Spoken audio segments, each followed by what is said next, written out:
வணக்கம். மாலை முரசு தொலைக்காட்சியின் 8 திக்கும் 8 மணி செய்தி தொகுப்பில் செய்திகளை விரிவாக பார்ப்பதற்கு முன் தலைப்புச் செய்திகளை பார்க்கலாம்.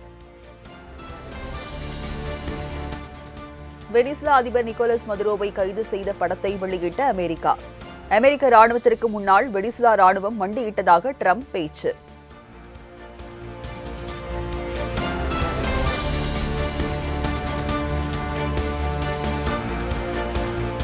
புதிய அரசு பதவியேற்கும் வரை அமெரிக்காவை வெனிசுலாவை நிர்வகிக்கும் என ட்ரம்ப் அறிவிப்பு.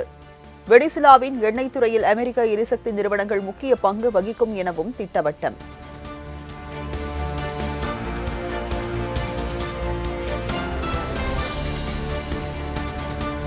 வெனிசுலா தலைநகர் கராகஸ் மீது அமெரிக்கா நடத்திய கொடூர தாக்குதலில் உயிரிழந்தோர் எண்ணிக்கை 40 உயர்வு. 100க்கும் மேற்பட்டோர் படுகாயமடைந்துள்ளதால் உயிரிழப்பு மேலும் அதிகரிக்கக்கூடும் என அச்சம்.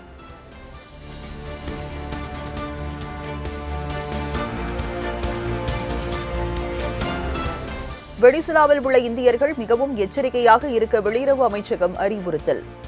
வெனிசுலாவிற்கு அத்தியாவசியமற்ற பயணங்களை தவிர்க்குமாறும் வலியுறுத்தல்.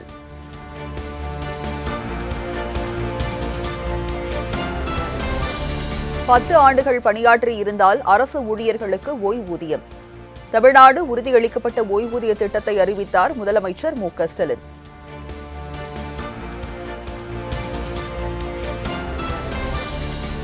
அரசு அலுவலர்கள் ஓய்வு பெறும்போது ஊதியத்தில் 50% ஓய்வூதியமாக வழங்கப்படும் என முதலமைச்சர் அறிவிப்பு. முதலமைச்சரை சந்தித்து ஜாக்டோ ஜியோ அமைப்பினர் இனிப்பு வழங்கி நன்றி.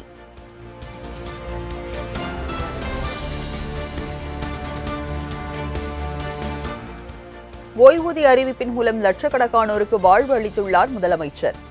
இடைநிலை ஆசிரியர்களின் கோரிக்கைகளும் நிறைவேற்றப்படும் என நம்புவதாகவும் ஜாக்டோ ஜியோ அமைப்பினர் பேட்டி. தளபதியாக இருக்கிற தமிழ்நாட்டுடைய முதலமைச்சர் இன்று லட்சக்கணக்கான பேருக்கு வாழ்க்கை கொடுத்திருக்கிறார். 58,000 பேர் 48,000 பேர் இன்று பணி ஓய்வு பெற்றிருந்தாலும் அவர்களுக்கும் ஒரு கருணை அடிப்படையில் கொடுத்தது டாக்டர் கலைஞர் வழி வந்த புதல்வர் என்பதை நிரூபித்திருக்கிறார்.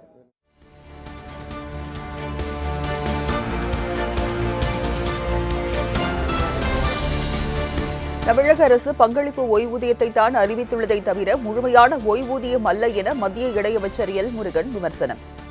திமுக தனது தேர்தல் அறிக்கையில் சொன்னவாறு முதலில் செய்ய வேண்டும் எனவும் வலியுறுத்தல். 2021 தேர்தலில் பல வாக்குறுதிகள் இன்னும் நிறைவேற்றப்படாமல் இருக்கிறது. தினமும் டீச்சர்ஸ்ங்க, வாத்தியாருங்க ஒரு சைடில் போராடிட்டு இருக்கிறாங்க. தூய்மை பணியாளர்கள் போராடி கொண்டிருக்கிறார்கள். தமிழக அரசாங்கத்தினுடைய நிதி நிலைமை கவலைக்கிடமாக இருக்கிறது. இதில் இப்போ கான்ட்ரிபியூட்டரி பென்ஷன் ஸ்கீம் தான் அனௌன்ஸ் பண்ணிருக்கு. ஏதோ முழுமையான அவங்க கேட்ட பென்ஷன் ஸ்கீம் அவர் அனௌன்ஸ் பண்ணலை.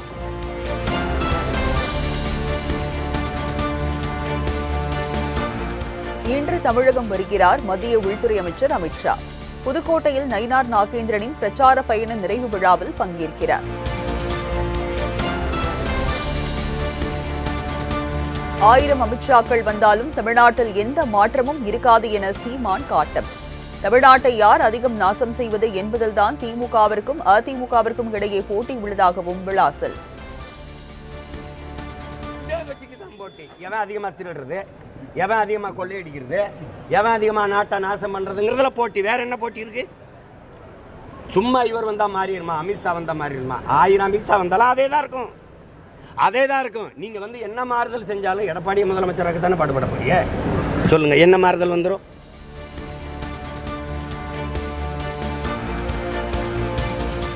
தாவேகாவுடன் கூட்டணி பேச்சுவார்த்தை நடத்துகிறோம் என யார் கூறியது?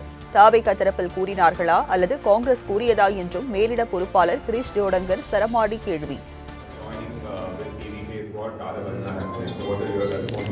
What cadre speaks and what leader speaks, that is, I cannot tell to you today what is happening.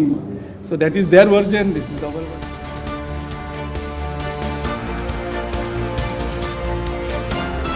தேசிய ஜனநாயக கூட்டணியில் மீண்டும் இணைய வாய்ப்பில்லை. முன்னாள் முதலமைச்சர் ஓ பன்னீர்செல்வம் திட்டவட்டம். இல்லை, நாங்கள் அந்த கூட்டணியிலிருந்து வெளியில் வந்துவிட்டோம். மாண்புமிகு மத்திய உள்துறை அமைச்சர் அவர்கள் அழைத்தார்கள். சென்று தமிழகத்தினுடைய அரசியல் களத்தினுடைய நிலவரங்களை தெரிவித்து வந்தார்கள்.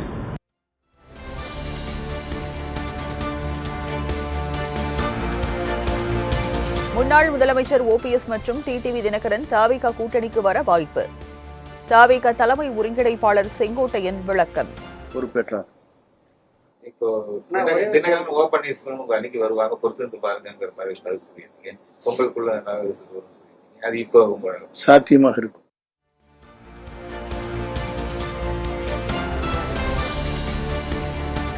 திமுகவின் தேர்தல் அறிக்கை தயாரிப்பு தொடர்பான செயலியை வெளியிட்டார் திமுக தலைவரும் முதலமைச்சருமான மு.க. ஸ்டாலின். வாட்ஸ்அப் மற்றும் சமூக வலைதள பக்கத்தையும் அறிமுகம் செய்து வைத்தார். தமிழ்நாட்டின் வளர்ச்சியை அடுத்த கட்டத்திற்கு எடுத்துச் செல்ல மக்கள் பங்களிப்புடன் கூடிய ஒரு தேர்தல் அறிக்கையை தயார் செய்ய திராவிட முன்னேற்றக் கழகம் உங்களை அழைக்கிறது. உங்கள் ஆலோசனைகளை தெரிவிக்க தொலைபேசி 08944496000, வாட்ஸ்அப் 93840001. ஜனவரி 9ஆம் தேதி முதல் அதிமுக வேட்பாளர்களுக்கான நேர்காணல். ஜனவரி 13ஆம் தேதி வரை நேர்காணல் நடைபெறும் என அதிமுக பொதுச் செயலாளர் எடப்பாடி பழனிசாமி அறிவிப்பு.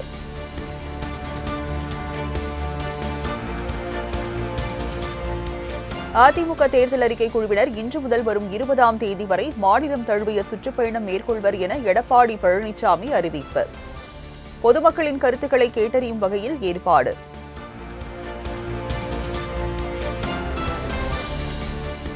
அந்நிய மரங்களை அகற்ற தமிழக அரசு எடுத்துள்ள நடவடிக்கைகளுக்கு சென்னை உயர்நீதிமன்றம் பாராட்டு. தொடர் பராமரிப்புக்கு நிதியை உடனே விடுவிக்க நடவடிக்கை எடுக்க வேண்டும் எனவும் உத்தரவு.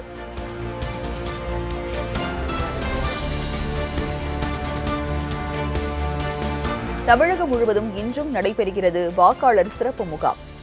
வாக்காளர் பட்டியலில் பெயர் சேர்க்க நீக்க மனு அளிக்கலாம்.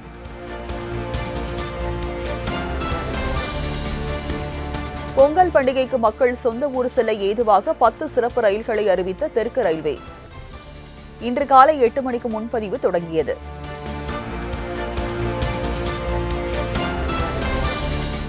சொந்த ஊர்களில் இருந்து சென்னை நோக்கி படையெடுத்த மக்களால் ஸ்தம்பித்த GST சாலை.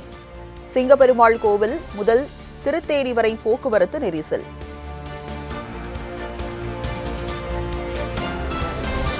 மகாராஷ்டிராவில் வரும் 15ஆம் தேதி உள்ளாட்சி தேர்தல் நடைபெறவுள்ள நிலையில் பாஜக கூட்டணி 68 இடங்களில் போட்டியின்றி வெற்றி.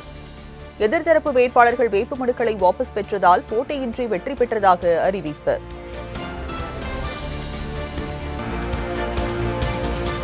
நியூசிலாந்து அணிக்கு எதிரான ஒருநாள் கிரிக்கெட் தொடருக்கான இந்திய அணி அறிவிப்பு. கேப்டனாக சுப்மன் கில்லும் துணை கேப்டனாக ஸ்ரேயாஸ் ஐயரும் நியமனம்.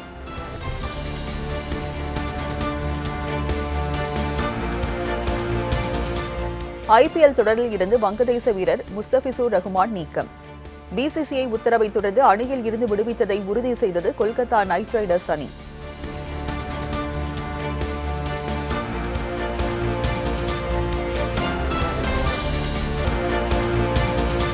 இயக்குநர் இமயம் பாரதிராஜன் நலமாக இருக்கிறார் என அவரது குடும்பத்தினர் தகவல்.